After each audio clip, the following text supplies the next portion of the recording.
민주당 주도로 노란봉투법이 통과가 됐습니다. 정계에서는 이 반기업법이라는 우려가 쏟아지고 있지만 강행 처리가 됐죠. 정청래 대표는 그런데 역사적으로 큰 일을 했다면서 자평을 했습니다. 자, 정재계에서는 즉각 유감 성명을 통해서 기업의 목소리를 담을 수 있는 이 보완입법이라도 마련해달라 이렇게 호소를 하고 있지만 정부가 유예 기간 동안에 노사 의견을 수렴하는 이 전담 TF를 구성하겠다는 계획인데 정재계 반발. 이게 좀 가라앉을 수 있을지. 그 노란봉투법에 대해서 우려가 많은 것은 잘 알고 있습니다. 네. 다만 노란봉투법의 실질적인 개정안 내용을 뜯어보면 생각보다 이렇게 걱정스러운 면이 있지도 않을 뿐더러 실제 지금 대법원 판례 등을 통해서 인정되고 있는 부분을 더 명확히 한 것으로 보입니다.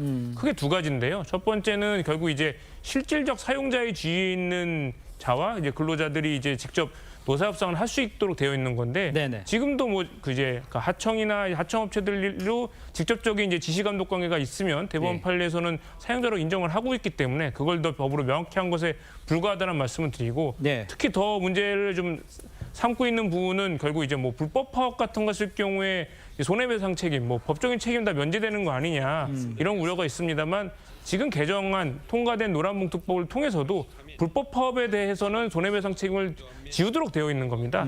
합법적인 파업, 합법적인 이제 노조 활동에 대한 노조 분쟁에 대해서 이제 과도한 액수의 가압류나 뭐 압류 같은 그런 법적 조치로 고통받는 근로자들을 좀 그런 피해를 줄이기 위한 용도지 지금도 불법에 대해서는 모두 책임을 져야 된다. 이 말씀 드리고 싶습니다. 이런 상황인데 이제 민주당은 그 노란봉투법 통과 직후에 2차 상법 개정안도 지금 국회 본회의에 상정을 했습니다. 국회 문턱을 이것도 곧 넘을 것 같은데 글쎄 국민의힘의 입장에서는 그 부의장께서 보시기에는 뭐 똑같은 일 반복하고 좀 힘든 상황일 것 같아요. 힘이 없죠. 사실 원내에서는 민주당이 그 수기 과정을 거치지 않는다고 작정을 하게 되면 저희가 저희 의사를 관철시킬 수 있는 수단이 없고요. 이것은 어떤 정치적인 의사가 아니고 실제 사회에서 문제가 있다고 여러 단체나 전문가들이 문제 제기를 하고 있음에도 불구하고 지금 민주당에서는 귀 기울이지 않는 법입니다. 특히 노란봉투법이라고 불리는 노동관계조정법은 문재인 정부 시절에도 문제가 있다고 해서 통과 안 된 법이에요.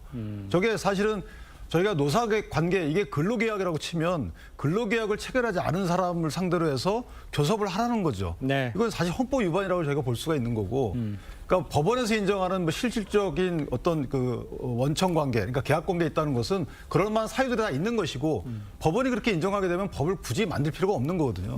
그럼에도 불구하고 이게 어떤 특정한 위치를 법에서 준다. 그건 계약자의 원칙에 반하는 거거든요. 그래서 이 부분은 사실 언젠가는 개정이 되겠지만 그 사이에 벌어질 여러 가지 이 폐단들, 실제 정책 실정마저도 만약에 문제가 생기면 그때 개정하면 되지 않겠는가 이렇게 얘기하잖아요.